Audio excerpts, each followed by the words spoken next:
Hello friends, data science की इस exciting journey में आपका एक बार फिर से स्वागत है। मेरा नाम है भरत और आप देख रहे हैं हमारा YouTube channel prime education. Last video में हमने फंक्शंस के बारे में पढ़ा था। ये वीडियो रहने वाला है डिक्शनरी के ऊपर। तो इस वीडियो में हम जानते हैं कि डिक्शनरी क्या होती है और कैसे काम में लेते हैं। सबसे पहले जानते हैं कि डिक्शनरी क्या होती है। डिक्शनरी पाइथन के अंदर एक डाटा टाइप है जिसके अंदर हम डेटा को की वैल्यू पेयर्स के अंदर स्टोर करवाते हैं। इसमें हर एक वैल्यू के लिए एक यूनिक की होती है।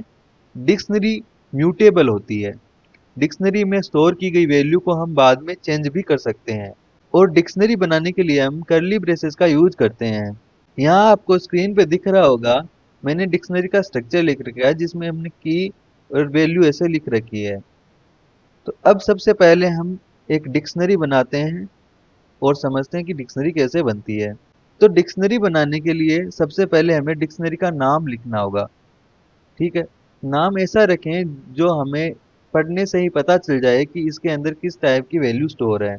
मान लीजिए कि हम एक स्टूडेंट का डेटा स्टोर करवा रहे हैं, तो उसके लिए हम सबसे पहले लिखेंगे स्टूडेंट। उसके बाद में जैसा कि हमने पढ़ा कि कर्ली ब्रेसेस से डिक्शनरी स्टार्ट होती है, या कर्ली ब्रेसेस का यूज लेते हैं तो हम लगाते हैं कर्ली ब्रेसेस। और इसके अंदर हम क्या करते हैं, हम स्टूडेंट का डेटा फिल करते हैं या स्टोर करवाते हैं। जैसे जैसे नेम हो गया। ठीक है। तो ये तो हो गया की, और इसके सामने आ जाएगी इसकी वैल्यू, जैसे कि भरत। ठीक है। और दूसरी की हो गई एज,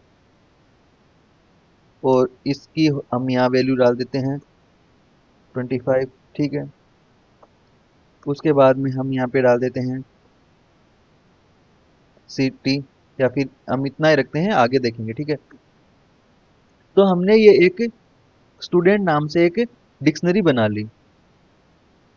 ये डिक्शनरी बन गई। अब हम समझते हैं कि डिक्शनरी बनाने के बाद इससे हमें वैल्यू कैसे मिलेगी, हम वैल्यू को एक्सेस कैसे कर पाएंगे।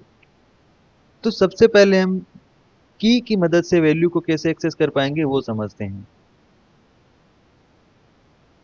तो हम क्या करते हैं, पहले डिक्शनरी को अपनी कॉपी कर लेते हैं। अब समझते हैं हमें क्या है। हमें मान लीजिए जो की है नेम, हमें उसकी वैल्यू चाहिए, तो हम लिखेंगे प्रिंट। और उसके बाद में हम डिक्शनरी का नाम लिखेंगे स्टूडेंट।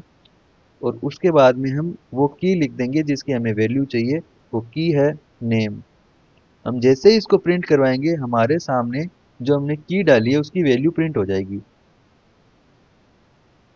अब समझते हैं कि गेट मेथड का यूज करके हम वैल्यू को कैसे एक्सेस करते हैं। तो सबसे पहले तो हम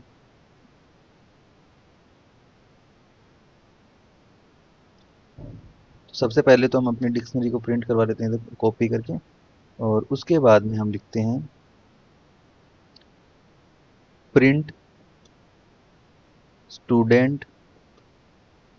और यहाँ पे ब्रैकेट में हम पहले लिखते हैं डॉट गेट। और इसके अंदर हम लिखते हैं, मान लीजिए हमें की देनी है एज। तो हमारे पास यहाँ पे एज की वैल्यू गेट मेथड के थ्रू प्रिंट हो जाएगी, ये देखिए। ठीक है। अब समझते हैं कि किसी भी डिक्शनरी के अंदर हम वैल्यू को अपडेट कैसे करते हैं। वैल्यू को अपडेट करने के लिए हमें सिंपल इसे लिखना होगा। मान लीजिए एज की वैल्यू 25 है। अगर हमको इसे अपडेट करके 26 करना है, तो हम लिखेंगे स्टूडेंट, ये डिक्शनरी का नाम हो गया। और उसके बाद में हम यहाँ पे लिख देंगे एज, और इसके इक्वल में हम लिख देंगे 26। ठीक है। और अगर हम यहाँ पे डिक्शनरी को प्रिंट करवाते हैं,